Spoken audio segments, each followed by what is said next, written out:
From the morning reading, stocks bounce on Fed's intention to raise rates gradually. Bonds bounce along with REITs and utilities. Consumer staples bounces off the 200-day line. The dollar drop boosts gold. Stocks experienced a modest bounce. Large caps experienced a modest bounce in today's statement about raising rates very gradually. Small caps, which have been testing spring highs, ended lower. Bonds bounced on the Fed announcement along with rate-sensitive groups like utilities and REITs that pay dividends. That also helped the consumer staples, XLP, bounce off its 200-day line. A pullback in bond yields weakened the dollar, which gave a boost to gold. Rate-sensitive emerging markets also bounced. These were knee-jerk reactions to the Fed statement. It remains to be seen if any follow through over the rest of the week. Markets are watching developments in Greece very closely. Hello, this is Stephen Harris, a head trader from Falcon Global, where we model best practices for investors, traders, and day traders from entry to exit every trading day. In this daily video, I provide my opinion and insights of current market trends, market timing, volatility, and hedge risk levels for the upcoming day for the key U.S. financial markets. It is 7:12 a.m. Central Time, and I'm recording this in preparation for the market day of June the 18th, 2015.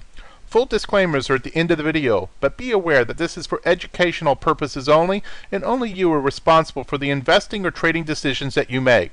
So let's dive into the key highlights from last night's activity. In general, four broad market U.S. indices are all up, and looks like the Russell probably the strongest at about 0.5% at the time of this cut. The others are all running about 1/4 to 1/3%.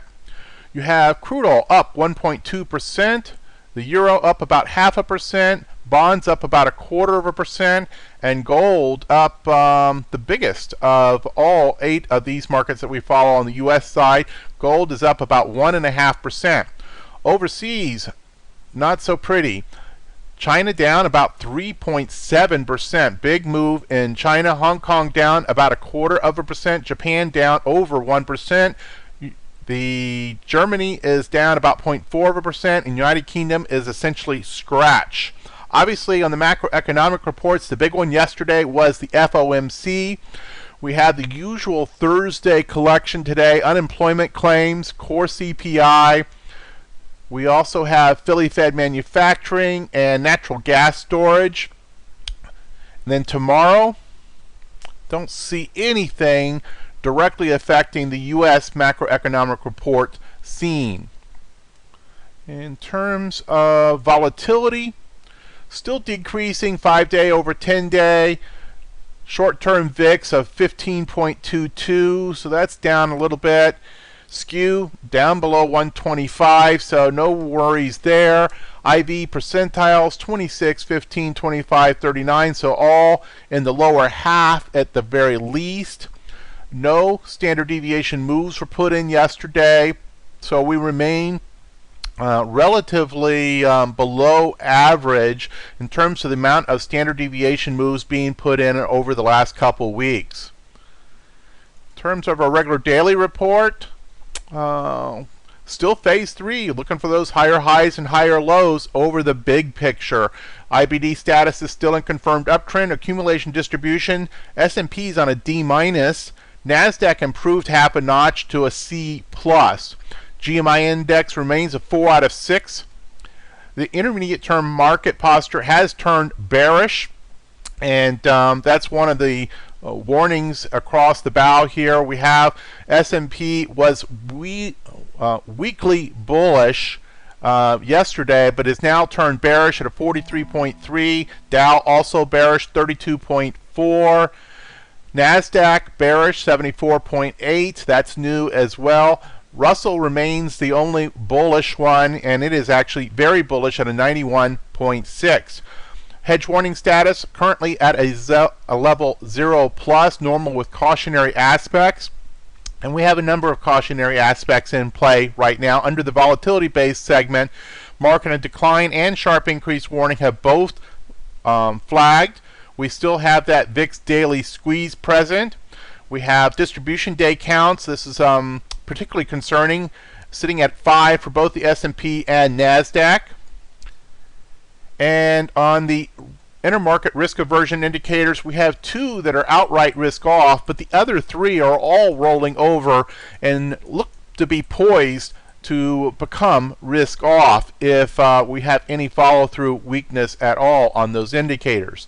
In terms of the special opinions, option income strategies, VIX is inside the acceptable window. Just keep in mind that increasing volatility that we've been talking about for weeks now. Covered call strategies, cautiously bullish, 3-to-2 distribution recommended between the in the money and out of the money strikes. And put selling, nothing new here. Conditions are acceptable, but consider put credit spreads with defined risk and scaling into positions until the market has confirmed a real breakout from this very long trading range. In terms of sector specific, looks like Christmas tree again. Lots of mixed signals here. Consumer discretionary, healthcare, financials, and retail holding up best. Transportation holding down the worst sector market posture. Yesterday was generally positive with almost all the sectors up. Financials and energy were down. Telecommunications was essentially scratch.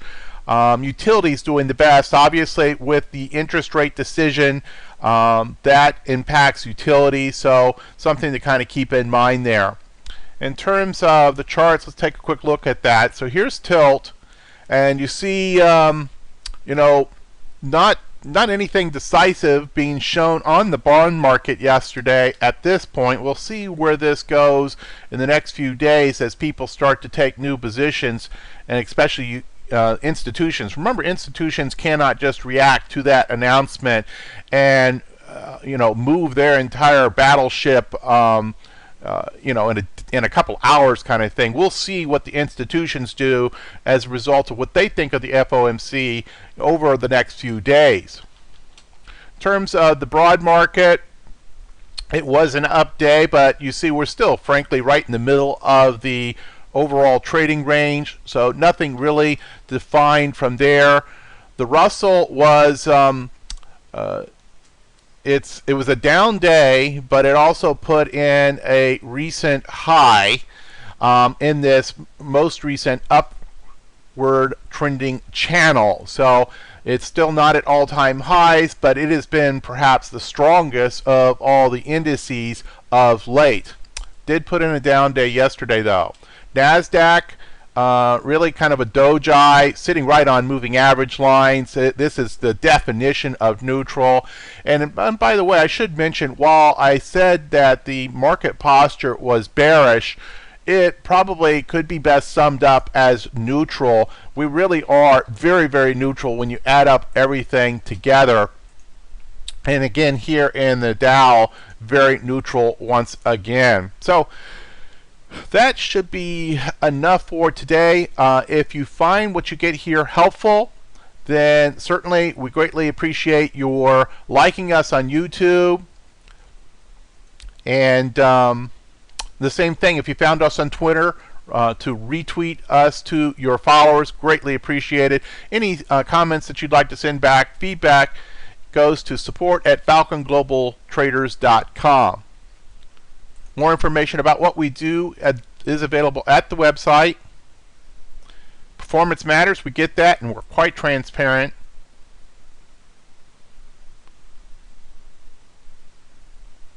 Disclaimers as always. Hit the pause button if you need more time to review this. And we look forward to seeing you back here tomorrow morning before the market opens with the market preview. Thank you and good trading.